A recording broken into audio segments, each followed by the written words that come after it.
The subcommittee on the Western Hemisphere will come to order. The purpose of this hearing is to analyze the ongoing crisis in Venezuela and the United States' response to Nicolas Maduro's attempt to steal Venezuelans' election on the 28th of July. I now recognize myself for an opening statement.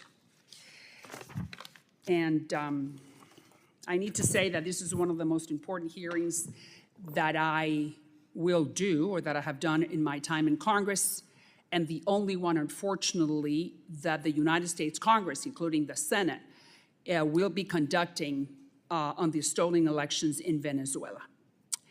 So in that country, in Venezuela, there is a cruel contradiction that has unfolded. Maduro has intensified its brutality through jail and death. In the meantime, unfortunately, American and European oil companies led by Chevron, Repsol, Eni, and Morel have now increased their pumping and their profits, directly fueling the tyrannical machinery of oppression. Look at this poster right here. As oppression goes up, so does the desire of companies to do business with Maduro. Shame on them. And here is the proof. Let's see. Let's go over here. Look. Let's start with Chevron. Chevron, $435 million in the month of August. Repsol, $100 million in profit in August. $155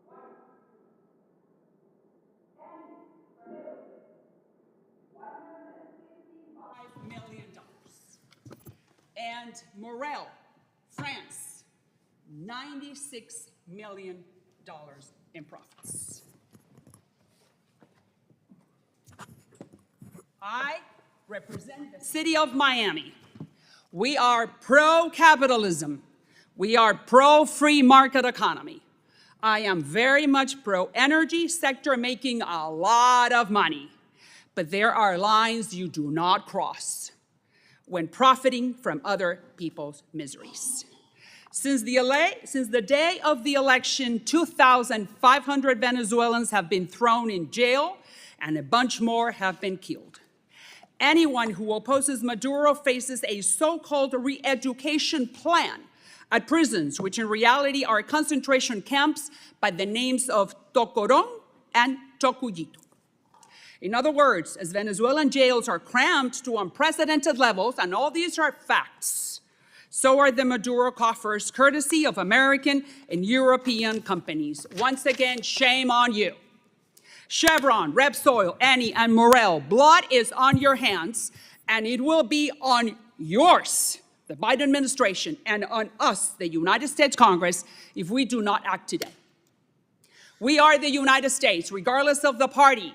We are the beacon of hope. We are the land of liberty. We're the moral leaders of the world. We're the beacon of democracy. So let's behave accordingly. The Dems and the Republicans. Venezuelan oil exports are at the highest level in 4 years, close to 1 million barrels a day. Right here it is. Look, almost 900,000. Look at the graph. Last month, Maduro made $666 million. What a figure, huh? What does that remind you of? Exactly who he is, the devil. 666. So what is it that we have to do right now, the Dems and the Republicans together, specifically the Biden administration, who has all the power in your hands? First of all, I believe that we have to put a pause on every oil license for Venezuela granted by the Treasury Department, a department that the State Department guides what to do. We know very well that we are in an election cycle and that the White House needs cheap gas at the pump because it's all politics. But you know, we can buy it from our friends, Guyana or Ecuador or Colombia, or we can pump it here at home. That's number one. Number two, there's a guy by the name of Edmundo Gonzalez who won the presidential election fair and square. He won 70% of the vote, according to all data.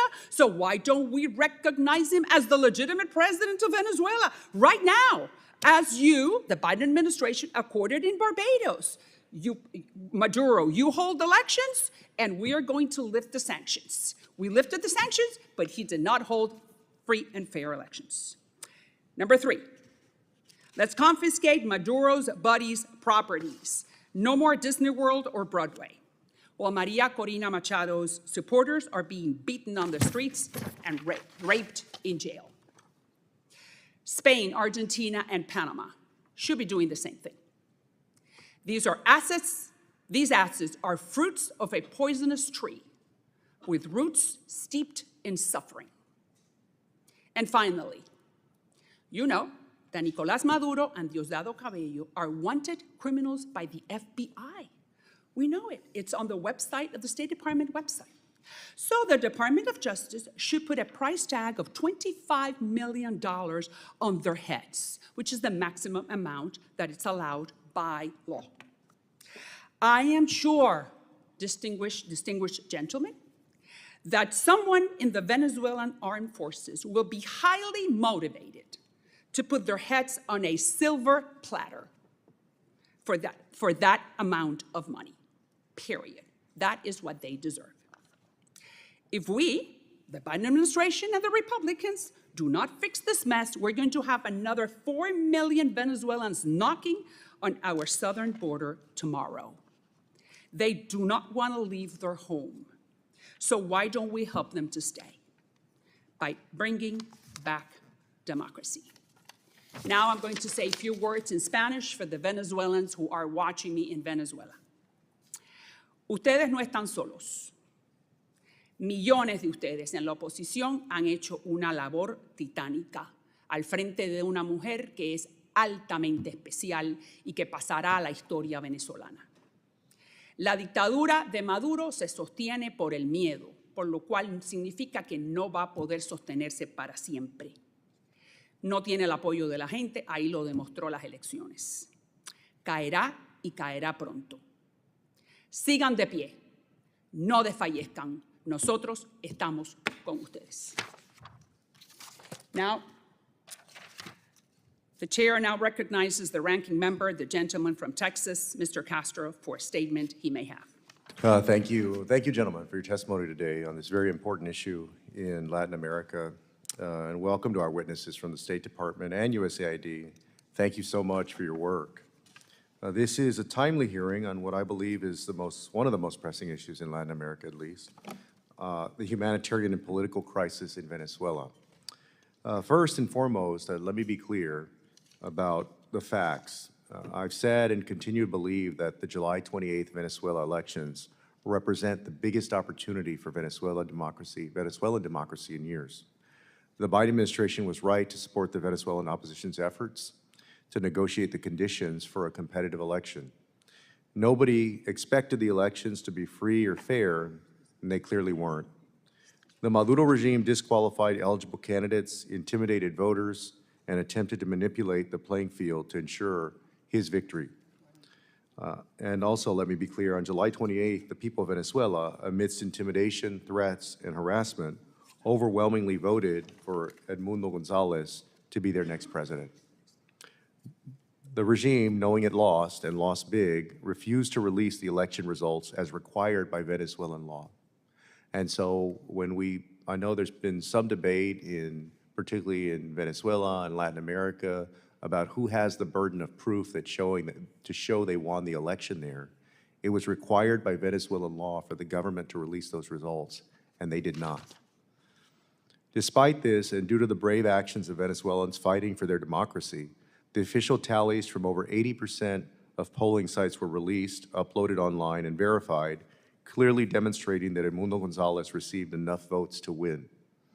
In a shocking display of authoritarianism, the regime-backed National Electoral Council of Venezuela announced that Nicolás Maduro won the elections without releasing any election results. Following this transparent attempt to steal the election, the regime has engaged in mass repression and violence and intimidation of foreign governments, including through threats to diplomatic missions protected by the Vienna Convention. In doing so, Maduro has alienated the vast majority of the Venezuelan people that voted for Mr. Gonzalez and diplomatically isolated his own country in our hemisphere. I want to recognize that the Venezuelan opposition, against all odds, was able to unify and create a strong, diverse coalition of those ready for a new democratic chapter in their country. These were folks who ideologically were both on the right and the left. These elections created an opening for Venezuelan democracy, but it's ultimately an opening that must be followed up upon. We must continue to engage with the political opposition, both in country and exile, civil society, and local communities in Venezuela to find a real, durable path forward. We must work with our democratic allies in the region to explore all diplomatic avenues and present a unified front against Maduro's dictatorship. The United States is not and cannot be the primary actor here. Nicolas Maduro has attempted to characterize the overwhelming desire of Venezuelans for change as a plot of the United States to topple his regime, which plays into his hand. This is about the Venezuelan people's fight for their democratic rights. It's not about us. As important as the United States' actions are, our role is and should be a supporting one. Governments across the political spectrum, on the left and the right, have recognized Maduro's actions as illegitimate and unacceptable. That includes Chile, the Dominican Republic, Guatemala, Panama, Argentina, and others. Other nations, including Brazil, Colombia, and Mexico, have not recognized Maduro's claims of victory, an important signal. We must take advantage of each of our country's individual relationships and strengths to unequivocally stand behind those in Venezuela, not only in just achieving their goals of establishing democracy and protection of human rights, but to also address the humanitarian and migration crisis that has wide-reaching consequences around the region. Elections are but one part of the entire democratic process. As we have seen recently in Guatemala, Brazil, and even the United States, what happens between Election Day and Inauguration Day matters. I believe, as dire as the situation is, that it's not over. What happens in Venezuela matters for the United States and for the region. The ultimate outcome of this election, both in the positions and countries that countries take, and whether the results are ultimately honored, will be a significant test for democracy in our hemisphere. I hope during this hearing that the State Department and USAID will articulate how the United States will approach the next few months and how we'll support the democratic process in Venezuela. And I look forward to hearing from our witnesses on how the United States will support these efforts. I yield back, Chair. Thank you, Mr. Castro. And other members of the committee are reminded that opening statements may be submitted for the record.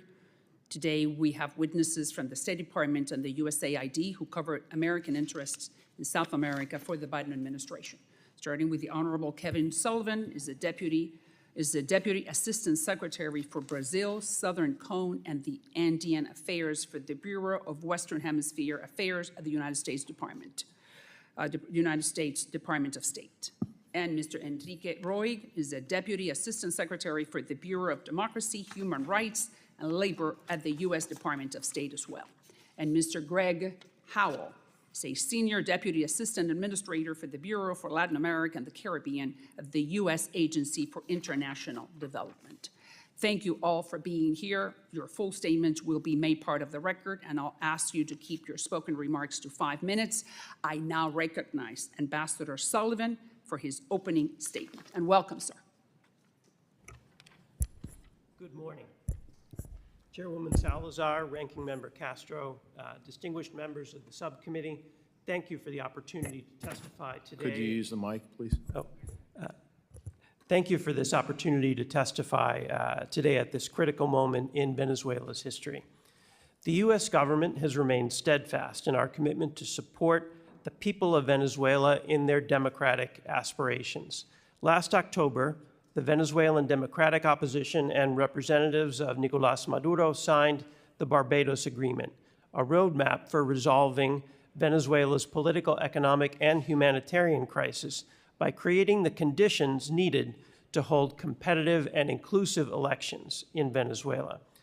Soon after, Maria Corina Machado won the opposition's primary election to run as their consensus presidential candidate overwhelmingly, with over 90% of the vote. The U.S. government took steps to incentivize the competitive election. Also in October, the Department of the Treasury issued a temporary general license authorizing transactions in Venezuela's oil and natural gas sector for 6 months. However, in January, the Maduro-backed Supreme Justice Tribunal unjustly barred Maria Corina Machado from holding office, and her chosen replacement was also prevented from registering to run for president. In response to this anti-democratic behavior and repression by Maduro, Treasury announced the end of that general license for oil and gas activities, but we continued to push for a competitive presidential election.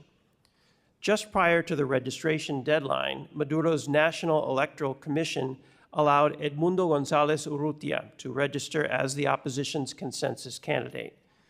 González campaigned throughout the country with Maria Corina Machado beside him, drew enormous crowds, and remained on the ballot through Election Day. On July 28th, the Venezuelan people turned out in truly historic numbers. More than 12 million Venezuelans voted in the face of threats, arrests, arbitrary rules, and intimidation. They voted to express their desire for peaceful democratic change in their country. Pre-election polls, opinion polls, election day exit polls, precinct-level results collected by Democratic opposition poll watchers all pointed to a clear victory for Edmundo González. Yet hours later, the Maduro-controlled CNE declared Nicolás Maduro the winner. To this day, the CNE has not published the precinct-level results or presented any other evidence to substantiate its baseless claim of a Maduro victory. By contrast, shortly after the election, the Democratic opposition posted online official precinct-level tally sheets representing more than 80% of all polling places nationwide. These tally sheets, which have been corroborated by independent observers and electoral experts, show clearly that Edmundo González won 67% of the vote to Maduro's 30%. The opposition's impressive effort to collect this polling station information is a testament to their organization and tenacity, and to the people of Venezuela, who at great risk came out to demand that their voices be heard. The Carter Center and the UN panel of experts, who had been invited by Maduro representatives to observe the election, each published independent assessments noting that the tally sheets collected and released by the opposition appeared genuine. While the CNE announcement of the election results claiming Maduro won lacked transparency and integrity and failed to meet even basic democratic standards. Maduro and his allies have continued to refuse to recognize the will of the Venezuelan people or to heed the repeated calls from the international community to release detailed election results, and have instead launched widespread repression in an effort to cling to power. My colleague from DRL can provide additional details about that. Winning candidate Edmundo González Urrutia is now in Spain because Maduro representatives issued a warrant for his arrest on baseless, politically motivated charges. The United States and international partners have clearly signaled to Maduro and his representatives that their actions and fraudulent claims to have won the elections are unacceptable. Few governments have recognized Maduro's shameless attempt to claim victory. On September 12th, the Departments of Treasury and State announced sanctions and visa restrictions on Maduro-aligned officials for their role in election manipulation and the repressive aftermath of the elections. We're working with our partners in the international community to coordinate additional efforts to hold Maduro and his representatives accountable. Democratic governments in the region and beyond are unified in pressing Maduro for transparency and an end to the repression with strong U.S. leadership and support. The Organization of American States, for example, adopted a U.S.-led resolution by consensus. More than 50 countries supported Panama's statement of concern in New York outside the UN Security Council last week. With the UN General Assembly approaching, we are leading additional lines of diplomatic effort with our partners to continue applying pressure. Distinguished members of the committee, if we had said 2 years ago that Venezuela would hold competitive elections resulting in a clear victory by a consensus candidate representing democratic change, few would have believed it. But that's where we are today, thanks to the Venezuelan people's bravery and resilience, the organizational capacity and resourcefulness of Venezuela's democratic opposition, and many other partners in the international community. A sizable majority of Venezuelans chose Edmundo González Urrutia and peaceful democratic change, not 6 more years of Nicolás Maduro. And the world sees that more clearly than ever after the July 28th election. The United States will continue to advocate for Venezuelan-led discussions that lead to respect for the will of the Venezuelan people, peaceful resolution of this crisis, a return to democratic norms, and an end to the repression and violence. The people of Venezuela deserve nothing less. Thank you. To you, Ambassador. Thank you, Ambassador Sullivan. I now recognize Mr. Roig for his opening statement. Thank you, sir, and welcome.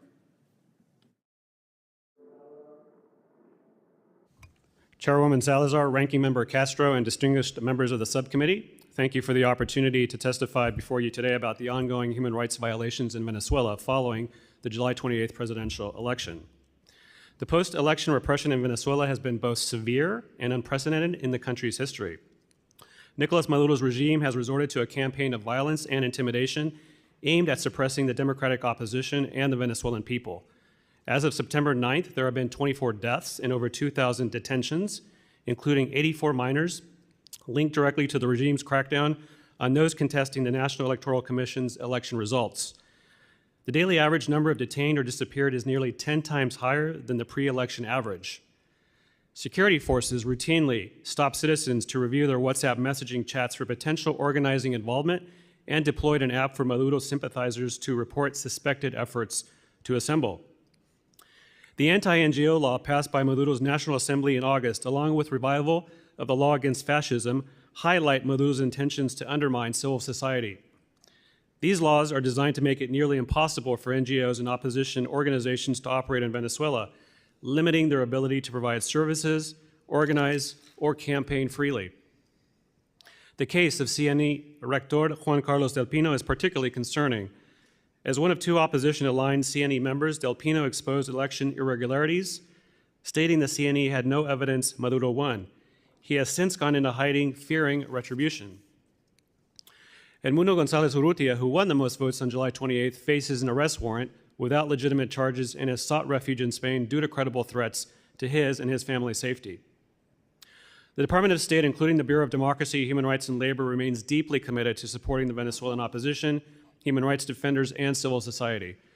We are engaged in direct communication with opposition leaders, including Edmundo González and Maria Corina Machado. Secretary Blinken spoke with both leaders shortly after the election to express U.S. concerns for their safety and support for their democratic cause, and continues to do so. We have also supported Venezuelan defenders of democracy through multilateral diplomacy. The Organization of American States passed a U.S.-sponsored resolution that calls for transparency, impartial review of the election results, and the protection of election integrity. Additionally, the United States continues to work through the UN Human Rights Council in supporting the renewal of the mandate of the fact-finding mission on Venezuela. The fact-finding mission plays a vital role in the international community's efforts to hold the Maduro regime accountable for human rights abuses. The United States also joined the European Union and 28 other governments in a Human Rights Council joint statement on Venezuela, demanding an end to repression and the release of detained opposition figures. It is also worth noting that on September 12th, the United States, along with 50 other countries, joined Panama's foreign minister outside the UN Security Council to call on Venezuelans to begin constructive and inclusive discussions to restore democratic norms. Despite these actions, the operating environment in Venezuela remains dire. NGOs and opposition figures struggle amidst violence, legal harassment, and censorship. The Anti-NGO Act criminalizes essential civil society activities, restricts international funding, imposes burdensome regulations, and threatens organizations challenging the regime's narrative. Maduro's regime also controls the media landscape, making it difficult for the opposition to disseminate their message. Social media platforms, a critical tool for the opposition, have been targeted by regime surveillance and internet blackouts. Despite these challenges, the opposition continues to rally support. Unfortunately, direct access to detained figures such as opposition leaders or activists remains extremely limited. Maduro has made it clear that international organizations and governments will face barriers to oversight, as demonstrated by the closure of the OHCHR office in Venezuela. Implementing programs is increasingly difficult, with many activities revised or postponed given the ongoing repression. During the most intense digital repression wave the country has ever experienced, DRL programs have maintained uninterrupted access to blocked content. DRL programs have also been documenting cases of political prisoners and arbitrary detentions, informing the world on current patterns that have emerged post-election. Additionally, DRL programs have helped unify communities and networks that share the desire for restoration of the other countries' democracy, and DRL remains committed to continuing its essential support. In closing, the human rights violations and abuses following the July 28th election in Venezuela are a direct attack on the country's democracy. Maduro's regime uses severe repression to systematically stifle dissent and cling to power. The United States remains steadfast in its support for Venezuelan civil society, opposition leaders, and the democratic aspirations of the Venezuelan people.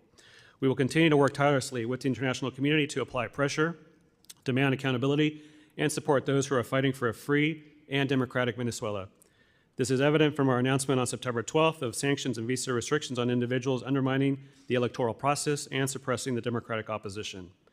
Chairwoman Salazar and members of the subcommittee, thank you for the opportunity to testify today. I look forward to your questions and to working with this committee in the future. Thank you.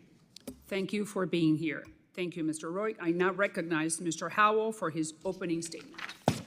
Thank you, Chair Salazar, Ranking Member Castro, and members of the subcommittee for the opportunity to testify today on this vitally important issue. As you know, on July 28th, the Venezuelan people went to the polls en masse to let their voices be heard. Their message was unequivocal. By historic margins, they chose Edmundo Gonzalez, a former diplomat, to bring about a new era of change and democratic governance in Venezuela. Yet Maduro has gone to great lengths to avoid recognizing the true election results. Since July 28th, he's wielded his control over the National Electoral Council to announce fake election results without presenting a shred of evidence. He's also wielded his control over the Supreme Court in an attempt to grant a veneer of legitimacy to the National Electoral Council's lies. Maduro has also unleashed an unprecedented wave of repression. He's unjustly detained journalists, political actors, and human rights defenders. These political prisoners are held in inhumane conditions and frequently subjected to torture. Tragically, many of those are minors. Most notably, Maduro has directed baseless charges and intimidation at Edmundo Gonzalez, causing him to flee the country. Despite the dire situation in Venezuela today, we cannot lose sight of the fact that Venezuelan voters, democracy activists, candidates, and political parties have achieved something truly extraordinary. Long divided by ideology and personality, the Venezuelan opposition came together last summer in a primary election to choose Maria Corina Machado by overwhelming margins and with stunning participation rates. When Maduro blocked Machado from running, the Democratic coalition remained united, ultimately following her lead to support Edmundo Gonzalez as their candidate for president. And despite the threats, the arrests, and a broadcast media blackout that aimed to silence the Gonzalez campaign, Venezuelans sought out information and participated in rallies. As the election approached, civil society and democracy activists informed and registered voters as Maria Corina Machado campaigned alongside Edmundo Gonzalez. And on election day, opposition poll watchers risked their lives to remain in voting centers and demand election results from each polling center as stipulated by Venezuela's election law. And in the days after the election, they were able to put together those results and prove that Edmundo Gonzalez beat Nicolas Maduro by a margin of over 35%. They did what Maduro and his electoral council have refused to do, making the results public so that the will of the Venezuelan people would be known to the entire world. USAID is very proud to support democratic actors in Venezuela and around the world. We work to support their ability to organize internally, broaden their democratic coalition, exercise their freedoms of expression and peaceful assembly, and defend democratic principles. Our programs also enhance the Venezuelan people's access to uncensored information by supporting independent media reporting. At this critical time, Our programs are focused on strengthening civil society and human rights organizations' capacities to report effectively on the dire human rights situation in the country and carry out oversight of the activities of Maduro and his representatives. In the days after the election, we've seen countries around the world rally for the cause of Venezuela and a democracy there. Leaders from across the political spectrum are calling for transparency, and several have joined the United States in acknowledging Edmundo Gonzalez's overwhelming victory. Shamefully, Maduro has ignored the international community's call for transparency. If Maduro continues to ignore the will of the Venezuelan people, there's real concern that many more Venezuelans will begin to leave their country soon, in addition to the nearly 8 million who have already fled. As the Venezuelan people continue to fight for democracy, it's crucial that we continue building international support for a democratic transition in Venezuela. We must ensure that the international community does not turn away from the Venezuelan people who have risked so much to make their voices heard and their votes counted. Thank you very much. To you, Mr. Howell, thank you for your statement. Thank you very much for being here. And then I now recognize myself for 5 minutes of questioning. Well, I think that after having heard 3 of you, we're all on the same page. We agree that Maduro stole the elections. You guys have, you gentlemen have said that severe and unprecedented repression, minors 10 times higher than before the elections, the detentions, that the CNE guy or that gentleman that now is in hiding said that Maduro did not win, inhumane conditions to minors. The CNE is not publishing the voting tallies. So we all agree. So my question to you, to Mr. Sullivan, is what? On September 1st, 33 days after Maduro did everything that you guys described, the United States renewed the license for Chevron to operate in Venezuela. If you don't have money, you do not have money to grease the repressive apparatus or the police state. Why did you do that? Why the State Department renewed that license?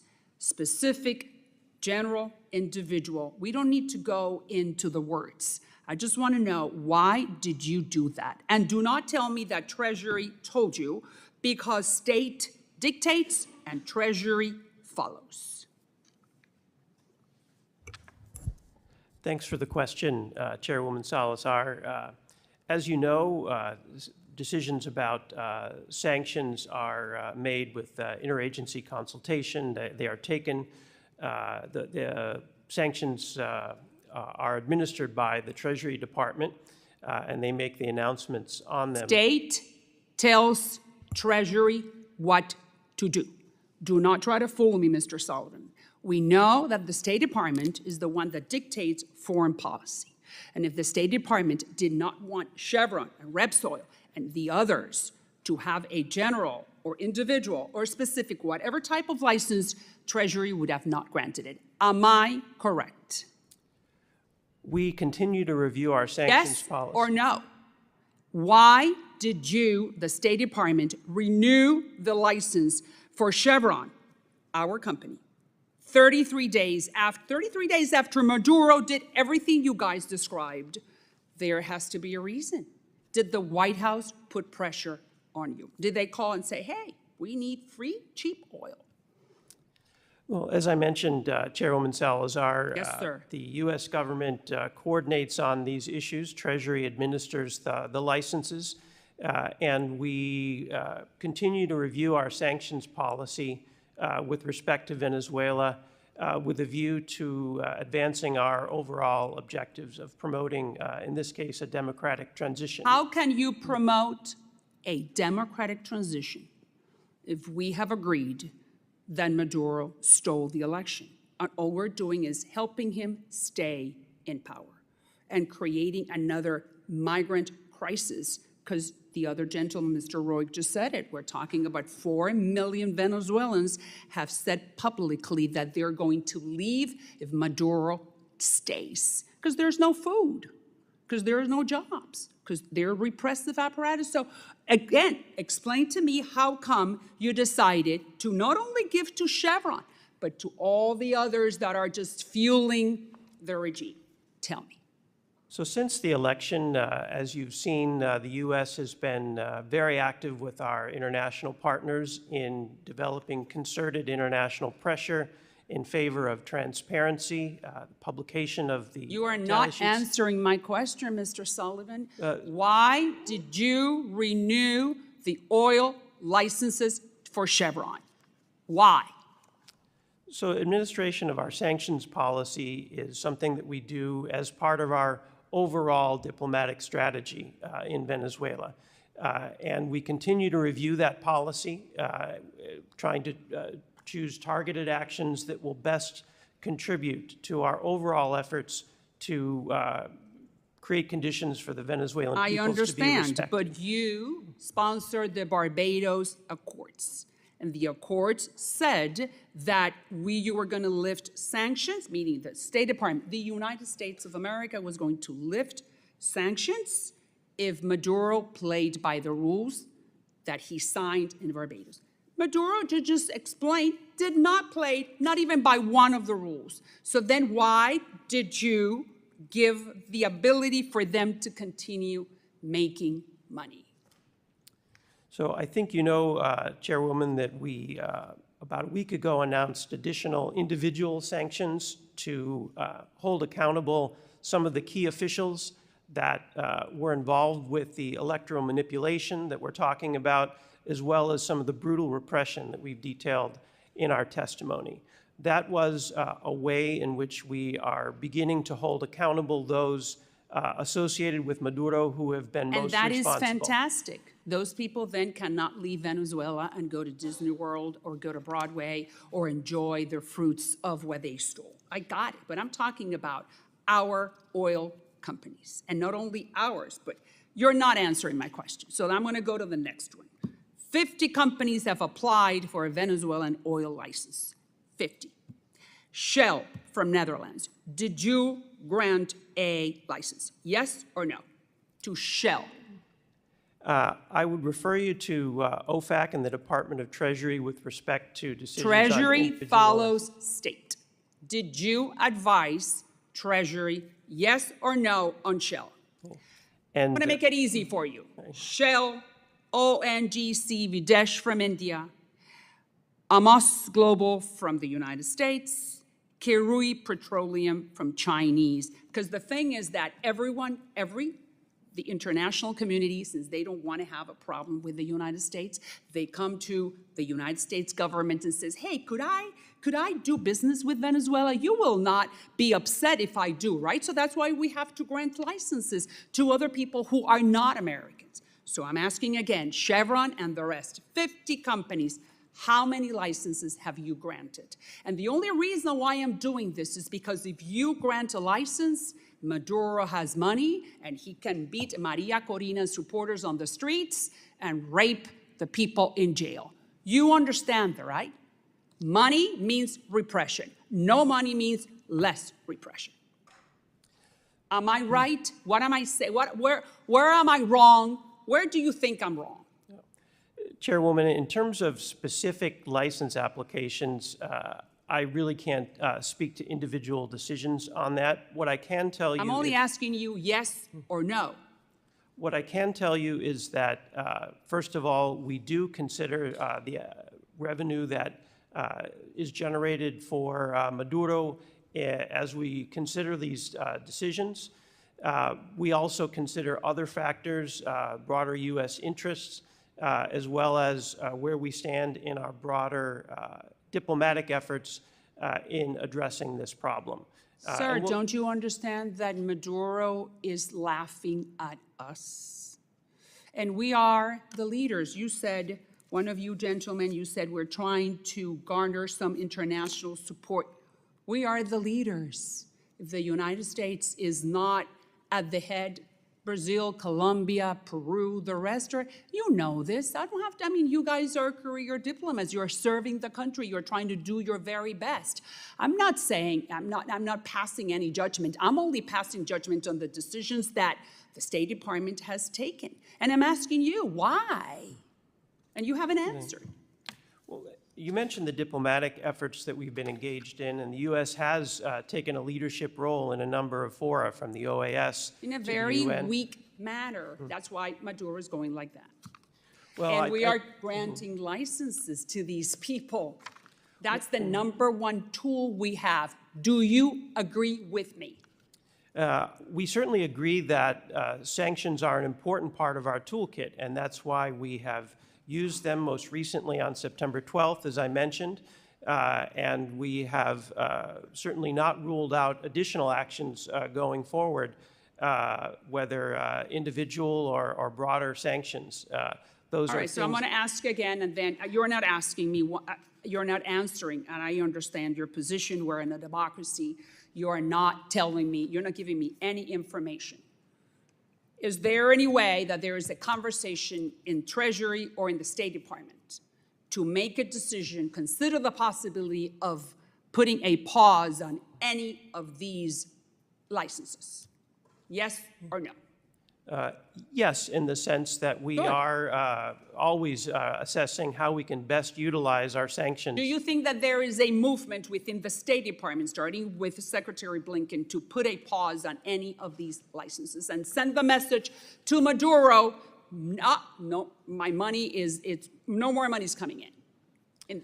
So we are going to continue to consider the whole range of sanctioning options that we have available based on what we see from Maduro, how the situation develops, as well as what we think is going to be the most effective response. But sir, you're sending a very weak message to Maduro. I'm sure they are analyzing this hearing to the T. Now, next one, Gonzalez. Why don't we recognize him as the legitimate president of Venezuela, like we, past administration, did with Guaido? Why don't we say, yeah, Gonzalez is the legitimate president of the country? Why don't we do that? There's absolutely no doubt that Edmundo González Urrutia won the most votes in the election. We've said that clearly. Many other governments have also said that. As my colleague mentioned, the Secretary of State has spoken with Edmundo a number of times now. Why don't we recognize him? We can talk to him 1,000 times, but we got to say publicly, we, the United States, we believe you are the legitimate president, just like we did with Guaido. Why don't we do the same thing with Gonzalez? So we have recognized that he won the election, and we have called on the Maduro institutions to release the tallies that show that he won the election, as the opposition has essentially already done in the case of 80% of the polling stations. We have also categorically rejected the efforts of the CNE to certify Maduro as the president-elect of Venezuela, as well as the TSJ's efforts to ratify that certification. And in addition... Very weak. In We addition are to... very weak in the eyes of the Maduro regime, and it's costing us and the rest of the hemisphere. Mr. Roig, 4 million Venezuelans, or Mr. Howell, if you want to give me your opinion, 4 million Venezuelans will be knocking on our door very soon. They have said it, they have announced it. If this money coming in continues, 1,000 Venezuelans are leaving every day. What can we do about that? Because the border is, I mean, we're allowing them because it's asylum, political asylum they are asking. So how do you see Mr. Roig or Mr. Howell? Thank you, Chairwoman Salazar. USAID and U.S. government is working very closely with countries across the region, including Brazil, Colombia, and Ecuador, which have made very bold policy commitments to welcome migrants into their communities. They can't and their hold anymore. It's 8 million Venezuelans who fled. Most of them are in South America. Those countries do not have the public services to provide to these new migrants. So they're coming to the United States, including El Tren de Aragua, because that everything comes in, unfortunately. So do we have any plans? Yeah, again, we're continuing to strengthen the capacities of those governments, in particular Colombia, Brazil, Peru, Ecuador. Surveys have shown that migrants from Venezuela prefer to migrate to those countries, and we will continue to work with them to build their capacities both at a national level and a municipal level to be able to welcome migrants from Venezuela. But currently, we're not seeing a significant uptick in migration since the election, but certainly it is a concern. Thank you. I now recognize Ranking Member Castro for 5 minutes, and thank you for your patience. I'm going to allow Representative Stanton to go first because he's got a plane to catch. Thank you very much, Ranking Member Castro and Chair Salazar, for your leadership and putting together this very important hearing. Thank you to the brave voters, opposition leaders, and election observers in Venezuela for their belief in democratic systems. On July 28th, Venezuelans turned out in impressive numbers to vote for the return of democracy, economic opportunity, and rule of law, and yet their votes were ignored. Maduro still claims to have won, declaring without proof that he won over 51% of the vote. Maduro's lackeys have cracked down violently on protests, killing 24 people, arresting almost 2,000 political prisoners, and the opposition candidate Edmundo Gonzalez has been forced into exile. And of course, Edmundo Gonzalez wasn't even supposed to be the candidate. Maria Corina Machado overwhelmingly won the primary elections, but was wrongfully removed from the ballot by the Venezuelan Supreme Court. Deputy Assistant Secretary Sullivan, the U.S. has recognized Gonzalez's victory on August 1st. Tell us how the administration came to this conclusion.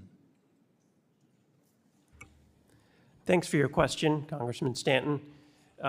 As I mentioned earlier, we drew the conclusion that Edmundo Gonzalez Urrutia had clearly won the most votes, primarily based on the opposition's release of the tally sheets from over 80% of the voting tables and the judgments of the international electoral experts on the authenticity of those returns. Based on those returns, there was no mathematical way that Nicolás Maduro could have won, even if if he'd won every outstanding vote remaining in the other 20%.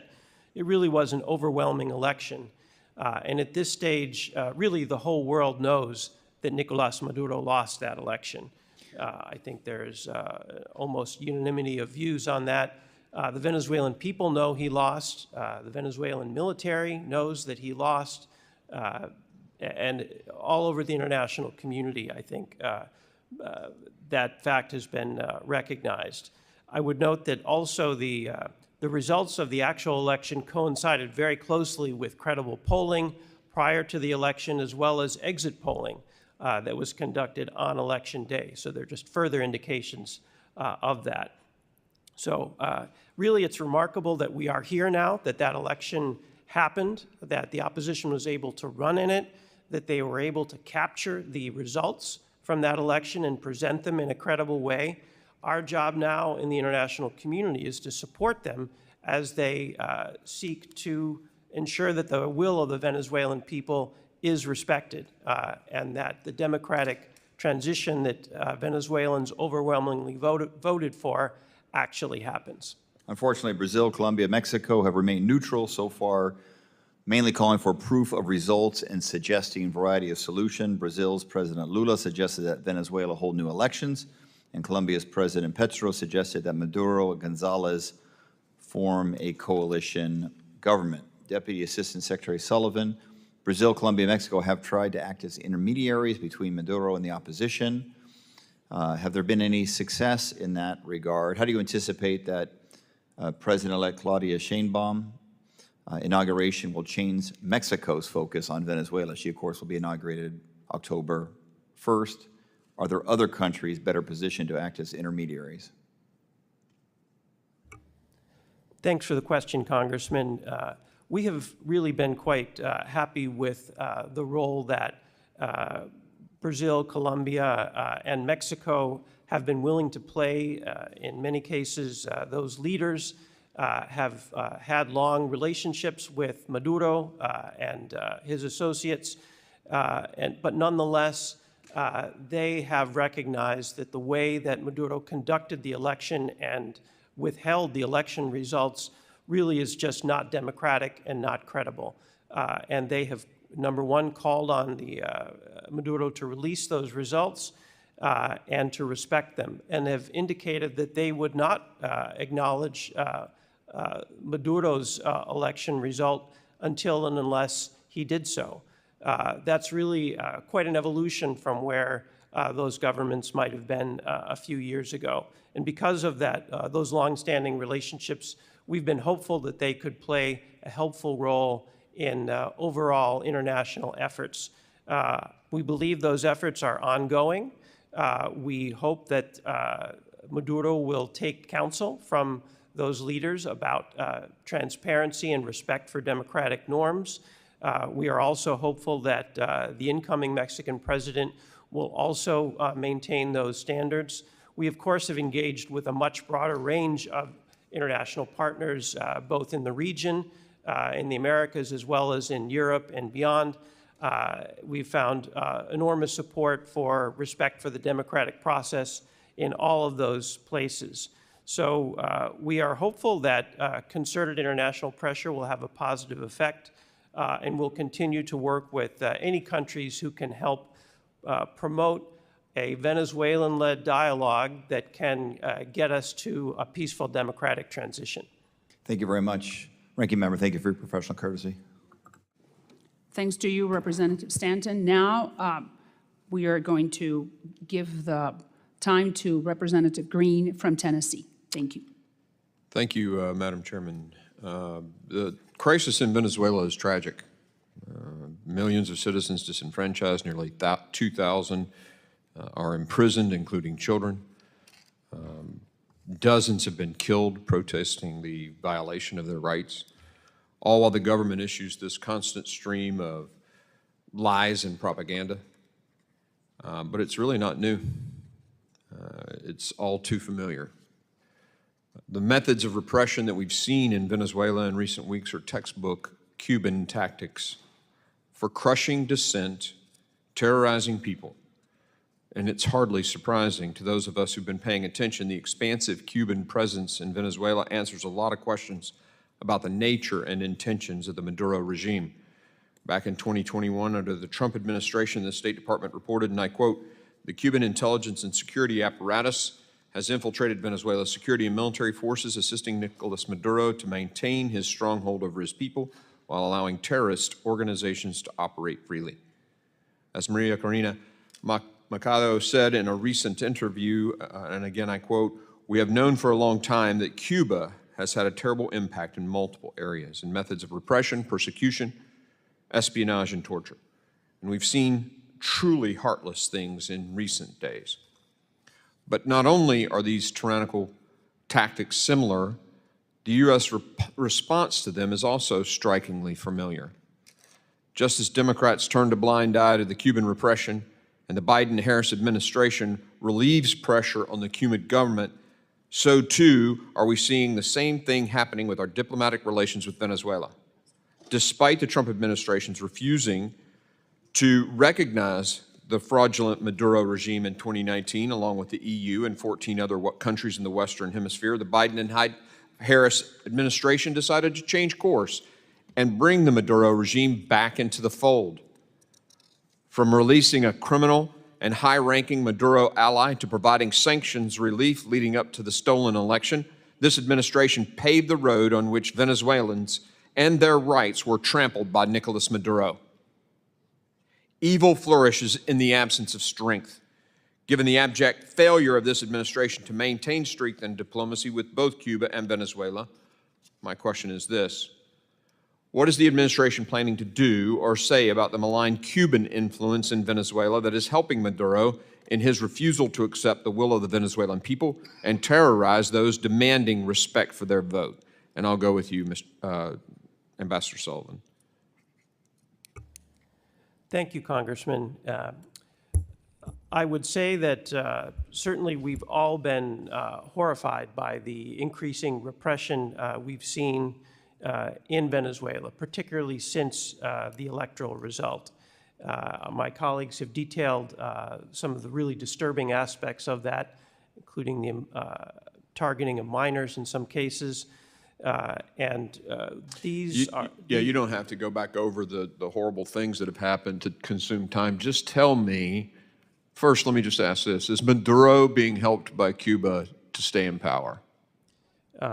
Yes. Okay, so what are we doing about that?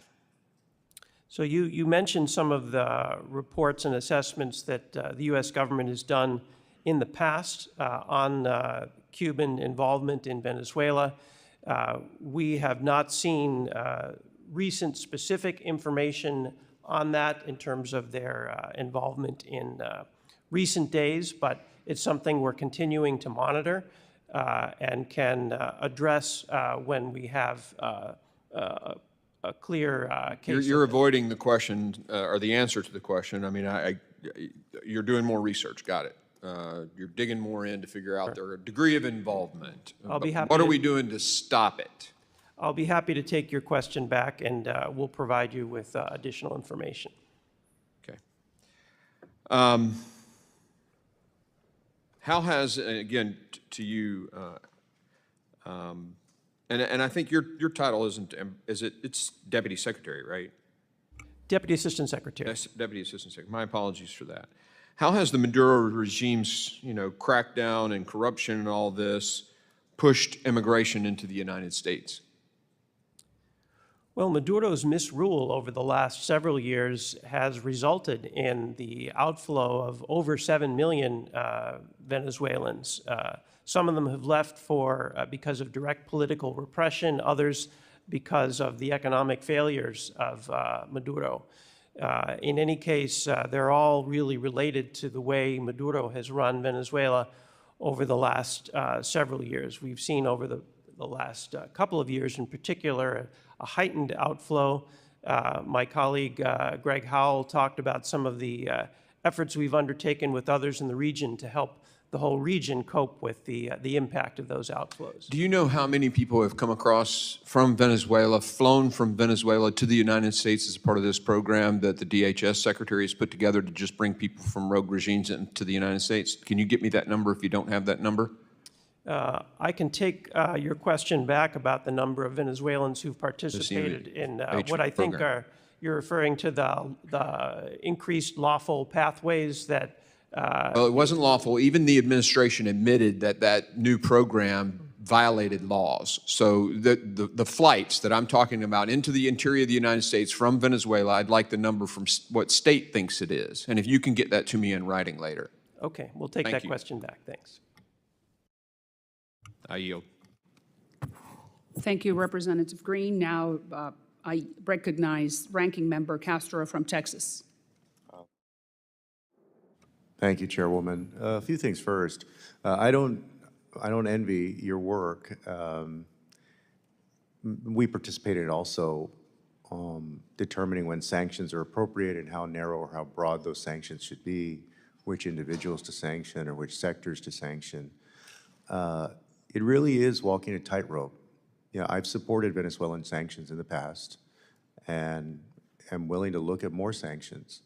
But I think we also have to recognize that how you set those sanctions, you've got to set them in a way that puts enough pressure on a government to do the right thing, in this case, to hold free and fair elections and recognize a legitimate election result, and at the same time doesn't devastate an economy so much that it affects people well beyond those in the elite of government, and it forces mass migration.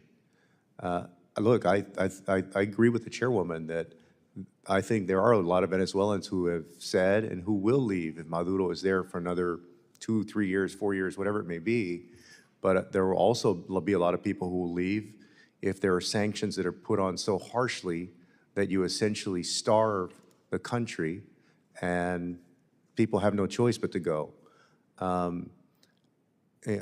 Also, on the situation with recognizing Mundo Gonzalez, it's a double-edged sword because, I believe that he won the election. I've said that clearly. At the same time, the imprimatur of the United States carries with it a lot of positives and a lot of strengths, but we've seen historically how it also can play into the hands of dictators because we become their foil to curry favor with what is for them the home team, in this case Venezuelans, and the United States is that big evil empire who is trying to harm us as a country, and so they have successfully, some of them, played this insider-outsider game where these outside folks are trying to tell us who's going to be president and how our country is going to run. So that's why I say it's a tough mix of how you do that, and thank you all for your work and for doing it diligently and thoughtfully. I have a few questions really quick. The first one, since July 28th, a key priority of the United States and many of the other countries in the region has been to push the Maduro regime to enter into negotiations with the opposition regarding a democratic transition in line with the results of the election.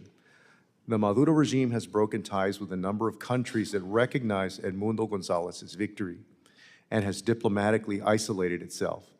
This has left few avenues to engage with the regime to push it to enter into those negotiations. One such avenue was the Brazil, Colombia, Mexico efforts by Presidents Lula, Petro, and AMLO. Another early channel seemed to be Qatar. Both seem to be dormant at the moment. So I wanted to ask you, Mr. Sullivan, how do you assess the outcomes from these channels? And are there any partners still actively engaging with the regime to push them to enter into negotiation? Thank you, Ranking Member Castro. Yes, there are international partners that remain actively engaged with Maduro. As you pointed out, it has been very difficult.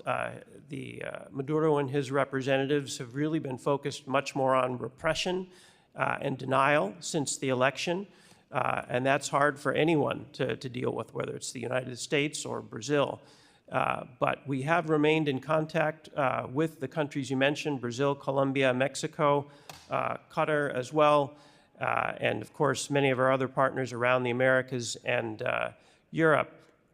There are really a number of countries that are prepared to be helpful, each one coming from where they are with the relationships that they have. I should point out the United States also remains very open to engagement to try and promote the kind of negotiated, peaceful, democratic transition that Venezuelans clearly want. But it does take two to tango. Unfortunately, I think none of our partners has perceived real openness or any flexibility so far from Maduro. But I would go back to your opening statement, Ranking Member Castro, and when you talked about this being the biggest opportunity that we've had for a long time in Venezuela. We continue to believe that's the case. And we also would agree with the idea that there's a lot that can happen between an election and an inauguration. That's certainly the way we're looking at the situation now. No, well, thank you for that. And also in the last couple of days, news reports and assertions by the Maduro regime alleged that the Spanish government had an active role in Edmundo Gonzalez signing a document recognizing Maduro's electoral victory. Edmundo Gonzalez says he was forced to sign it, has denied the Spanish government was complicit, and the Spanish government also denies any involvement. And so I wanted to ask you, what's your assessment of the situation, and were there external factors coercing Edmundo Gonzalez to sign that document? Ranking Member Castro, I think Edmundo Gonzalez Urrutia himself has been very clear about what happened. He was coerced by Maduro and some of his representatives into leaving the country after he had been falsely accused of a number of serious crimes, and arrest warrants had been issued for him. That is really the essence of the situation. The Spanish government facilitated his departure to Spain, where fortunately he's safe. and out of the reach of Maduro, I would refer you to some of the Spanish government's own statements about what role they played. They helped him find safe haven, essentially. But in terms of coercion and manipulation, I think that there we're talking about Maduro and his representatives. And by the Spanish government is more on the left, right? Yes, that's true. But I think the Spanish government, along with really the rest of the European Union, has consistently advocated for transparency in this election, respect for democratic norms. The European Union has put out a number of very strong statements, including some involving all 27 members. And I understand that the government of Spain fully shares those sentiments. And I say that, or I ask that question, because I mean to say it's not like it's a right-wing government that's attacking Maduro or, implying that this process was unfair because they ideologically disagree with Maduro. And then the point I meant to make also with Edmundo Gonzalez is, the version of what we tried with Guaido, we essentially, I would argue, Chairwoman, I know we can debate it and stuff, but I would argue that we tried that with Guaido, the recognition, and it fell apart. And you know what I've said on Cuba. We kind of see things a little differently, but I don't wish for us to have a similar relationship with another Latin American country the way we've had with Cuba since Castro came into power, which was total isolation. We basically tried to shut them out. Isolate them. We have isolated them. And, the Castros are gone, but it's still the same government. They're driving cars from the 1950s. Nothing's changed. You still have a lot of poverty. And it's just kind of been a stale relationship. That doesn't mean that you just give them whatever they want and everything's cool. But I do think that it's a warning about it's a warning about sometimes about the limits of an approach and how you have to assess along the way what you're doing and what the appropriate actions are. And again, I've supported sanctions on Venezuela. I've supported sanctions on other countries. I don't have a problem supporting on Russia. I don't have a problem imposing sanctions on nations where it's appropriate. But I have learned in my 12 years here and all of those here on this committee that there may not be a perfect answer, but man, you've got to do it. It's got to be calibrated and done the right way. Otherwise, if it goes one way or the other, the wrong, too much, not enough, or too far, the result's going to be bad. So, thank you. I yield back, Chairwoman. Thank you, Ranking Member. I now recognize for 5 minutes Representative Self from the state of Texas. Thank you, Chairwoman. This committee has done a very good job. Rather than replow old ground, I want to review, first of all, the panel that we have in front of us, and this has a purpose. Mr. Sullivan, you have in your resume, it says you're a strong advocate for democracy and human rights. Mr. Roig, you work for the Bureau of Democracy, Human Rights, and Labor. Mr. Sullivan, you've said respect for the will of the Venezuelan people twice, I think. Mr. Roig, you've said that they are checking the Snapchat of citizens, stopping and checking the Snapchat. Mr. Howell, you said support democratic actors around the world. I think I got that right. So I have a rare opportunity here because in your portfolio, Deputy Assistant Secretary Howell, you have Brazil. So along these lines, I want to, obviously Brazil has been in the news recently because they have frozen access to X in their country. Millions of Brazilians use that service. And Brazil, just to remind everyone here, has a larger GDP than Mexico. It has triple the GDP of the #2 country in South America. So we are talking about a significant country in South America. Since it's in your portfolio, Deputy Assistant Secretary, you know that the Brazilian judge seized cash from Starlink, related to X, of course, to pay their fines. Now, the American government, I think, along the lines that I just laid out from you three gentlemen, ought to be taking steps to ensure that our companies, especially those dedicated to free speech in a regional democracy, are not to be harassed by these nations. And I wish that the Biden administration was as aggressive on Brazil in this case as you seem to indicate you are going to be, you might be, on Venezuela. So first question for you, Mr. Howell, is what is the administration doing, actually doing, not studying, not planning? What are you doing to combat the steps that Brazil has taken to censor their citizens? Sorry, Congressman, you're looking at me, Deputy Assistant Secretary Sullivan. You said Howell. I'm sorry, I did, Deputy Assistant Secretary Sullivan. I apologize, who should I apologize to? No one, sir, just clarifying. Just clarifying, I'm looking at you, Deputy Assistant Secretary Sullivan. Thank you. Good. Well, I'll be happy to address your question, and I know my colleague Das Roig has also been tracking the Brazil X issue quite carefully from a freedom of expression perspective. But I'll just say that we, of course, have been paying close attention to the situation. No, I ask, what are you doing? So we have been in touch with the company, and we have also expressed publicly our ongoing commitment to freedom of expression issues broadly.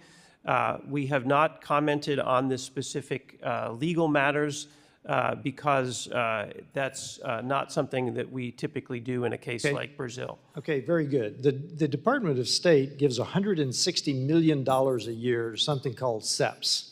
For those of you not familiar with it, it's a consortium for elections and political process strengthening, Sept. Now, apparently, they got $20 million from the Department of State specifically for Brazil-related work in 2021, which was prior to the last presidential election in Brazil. I want to know specifically what was the purpose of those funds, because just for information again, Sept includes such sub-organizations as Countering Disinformation Project, Countering Disinformation Guide, a database of informational interventions. And here we have this country, Sept with State Department money. With these organizations, what did they use those $20 million for specifically in Brazil? Congressman, in this case, I would invite either of my colleagues to indicate whether they're aware of the Sept grant.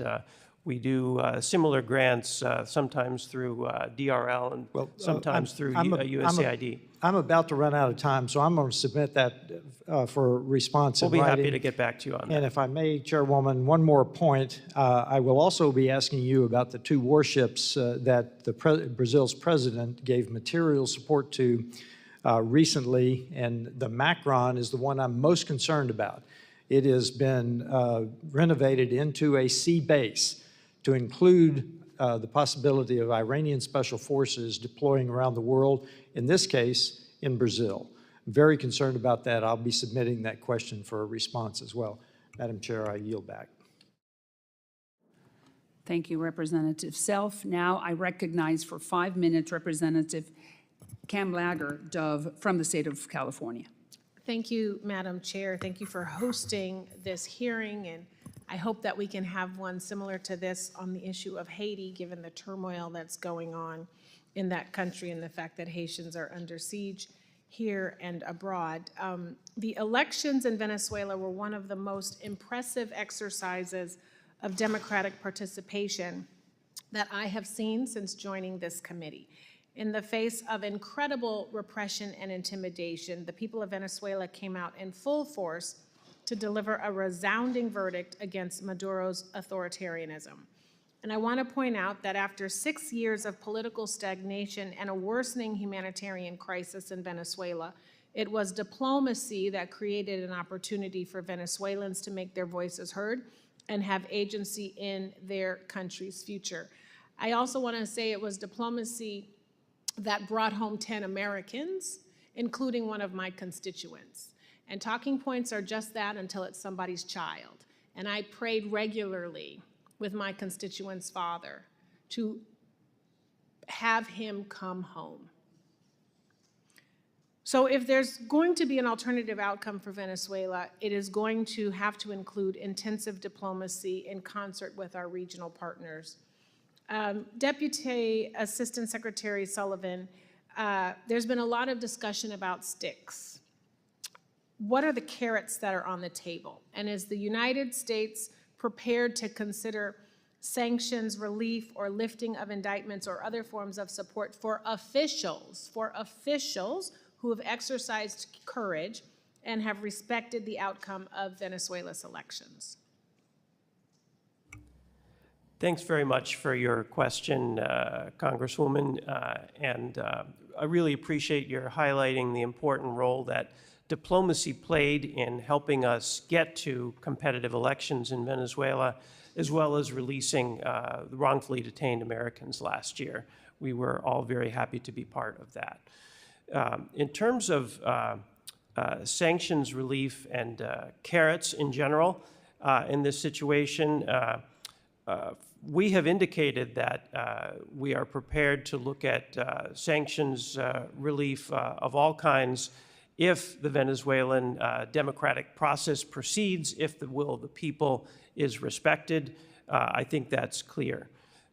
In terms of our individual sanctions, really they are always put in place as an incentive for individuals to change their behavior in a positive way. We are in a position to review sanctions in the case that individuals, instead of disrupting democratic processes or conducting repression, actually contribute to a positive outcome. Absolutely.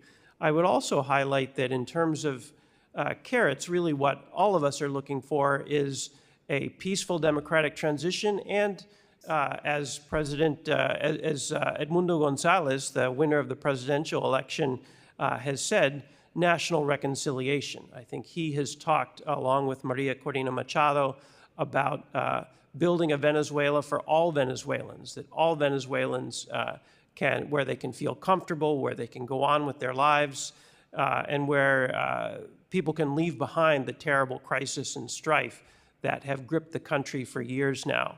And really, in our view, most of the carrots that would be involved in a transition really have to come through Venezuelan-led negotiations that we, as the U.S. government, can support. But there are, of course, a number of issues and angles that the U.S. government does control, and we're happy to put our influence at the service of that kind of national reconciliation. Thank you.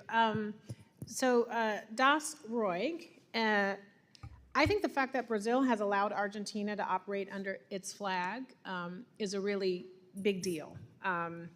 We know that Maduro has taken unprecedented steps to intimidate other countries, including breaking off diplomatic relations with Argentina, for sheltering 6 Venezuelan opposition members, and then revoking Brazil's authority to represent Argentina's interests. I think this is a violation of the Vienna Convention. So what is your assessment on the kind of cooperation that these countries can expect from Maduro? Will it be the same as it has been in the past? Congresswoman, thank you for the question. I mean, here, what I would say is that both Argentina and Brazil have stated their positions clearly. We've expressed our unwavering support for both the governments of Brazil and Argentina in the face of threats to the Embassy of Argentina in Venezuela, as we've also called for the immediate and unconditional release of those unjustly detained and for the safe conduct to allow for the secure departure of Venezuelan democratic opposition leaders from the Argentine embassy. So that's been our clear position on the issue with regards to what's happening with the embassy. Thank you. I'm out of time. I will submit my last question to have you all respond. And I just want to thank the chair for giving me flexibility with these extra seconds. And I would like to use your Chevron charts in my Natural Resources Committee. I'm putting that on the record. I would love it. Thanks to you, Representative from California. And now I recognize Mr. Castro for any closing remarks he may have. Thank you, Chairwoman. As you all know, we only have a few session weeks left in the year, and I know how busy November and December an election year can get. And so I don't know if the subcommittee will hold more hearings during that period. I certainly hope we do, but in the case that we don't, I want to take this opportunity to thank the Chairwoman for her leadership and the members of the subcommittee for their work, particularly Greg Stanton, Sidney Comlonger-Dove, and Jared Moskowitz. I also want to thank the committee staff for their work in keeping the work of this subcommittee going. As you all know, anybody that's worked on Capitol Hill knows that the staff they're the real drivers of a lot of the work that we do. And that includes Sid Ravishankar, Jaya Kirtapal, Rodrigo Garza, Russell Brooks, Radhika Prabhu, Saika Carr Johnson with the Democratic staff, and also with the Republicans, Ricardo Pita, Maggie Gosler, Christy Cortocrax, Jacob De Peralta, and Ana Quintanilla, all with the Republican staff. Also on the chairwoman's staff, John Mark Kolb and Austin Johnson. And thank you all so much for your work and the issues that we've discussed, the debate. You can tell the debate has been lively these 2 years, but I think it's been important that we've covered these issues. So thank you. I yield back, Chairwoman. Thanks to you, and I agree with the whole staff for this wonderful committee. Dems and Republican working together, and it's a delight to be working with you, Ranking Member Castro. And I now recognize myself for any closing remarks. I wanted to thank all of you for being here. As I said at the beginning, this is not a partisan issue.